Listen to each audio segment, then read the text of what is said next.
मेरा नाम है रावण, तीनों लोग जिसका यशगान करते हैं। मेरा नाम है रावण, तीनों लोग जिसका यशगान करते हैं। अगर आपने 80 या 90 के दशक में जन्म लिया है तो आप इस हंसी से भली भांति परिचित होंगे।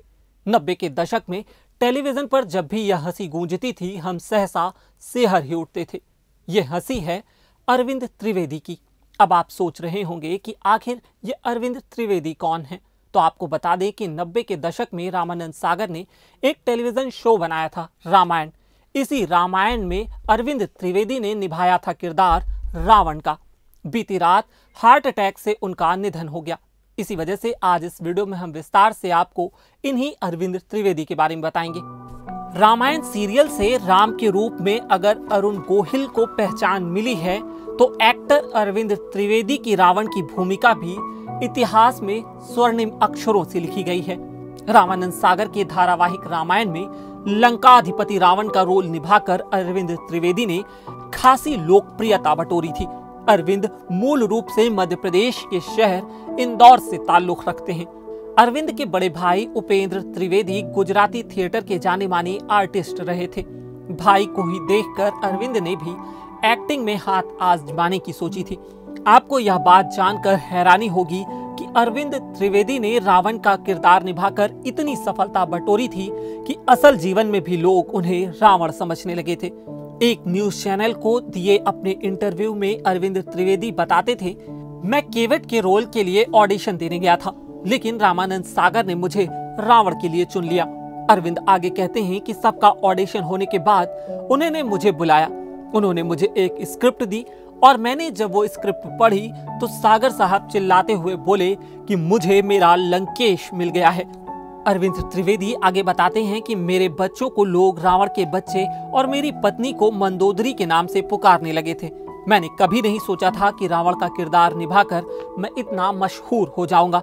सिर्फ भारत ही नहीं बल्कि विदेश में भी लोग मुझे जानने लगे हैं।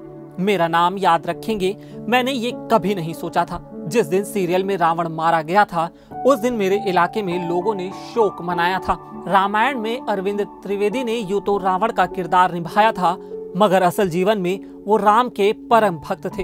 उन्होंने अपने एक इंटरव्यू में बताया, जब भी वह राम के खिलाफ कड़े शब्दों का प्रयोग करते थे तो बाद में भगवान से माफी मांगते थे। पिछले साल कोरोना लॉकडाउन में जब टीवी पर रामायण सीरियल फिर से प्रसारित होने लगा तो टीवी चैनलों पर उनकी तस्वीरें भी सामने आई।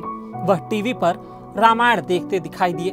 जितनी बार भगवान राम की भूमिका में अरुण गोहिल स्क्रीन पर दिखाई देते, अरविंद दोनों हाथों को जोड़कर उन्हें प्रणाम करते। इस सदी में जन्मी पीढ़ी को शायद यह जानकर ताज्जुब हो कि उस समय टीवी के सामने बैठे लोग भी भगवान राम की भूमिका में अरुण गोहिल को देखकर हाथ जोड़ लेते थे। ऐसा कहा जाता है कि रामायण पर जितने भी सीरियल बने, सब में रावण के किरदार को अरविंद त्रिवेदी की तरह ही कॉपी करने की कोशिश की गई।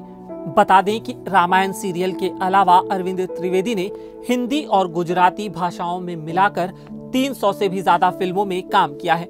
सिनेमा के साथ साथ उनका राजनीतिक सफर भी बेहद दिलचस्प रहा है। अरविंद त्रिवेदी अपने रावण के किरदार से इतने प्रसिद्ध हो चुके थे कि जब उन्होंने साल 1991 में बीजेपी के टिकट पर गुजरात की साबरकांठा सीट से चुनाव लड़ा तो वे भारी मतों से विजयी हुए। इस चुनाव में अरविंद त्रिवेदी को 48.28% यानी कुल 1,68,704 वोट मिले थे, जबकि उनके बाद दूसरे नंबर पर जेडीजी के उम्मीदवार मगन भाई मणिभाई पटेल को महज 37.86% वोट मिले थे। इस चुनाव में कुल 20 उम्मीदवार मैदान में थे, मगर 3 उम्मीदवारों को छोड़ दें तो किसी को भी 1% से ज्यादा वोट नहीं मिला था।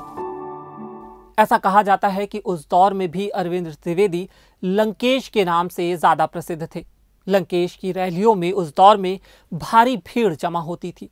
ऐसे महान एक्टर और नेता को लल्लूराम.com की पूरी टीम की ओर से विनम्र श्रद्धांजलि।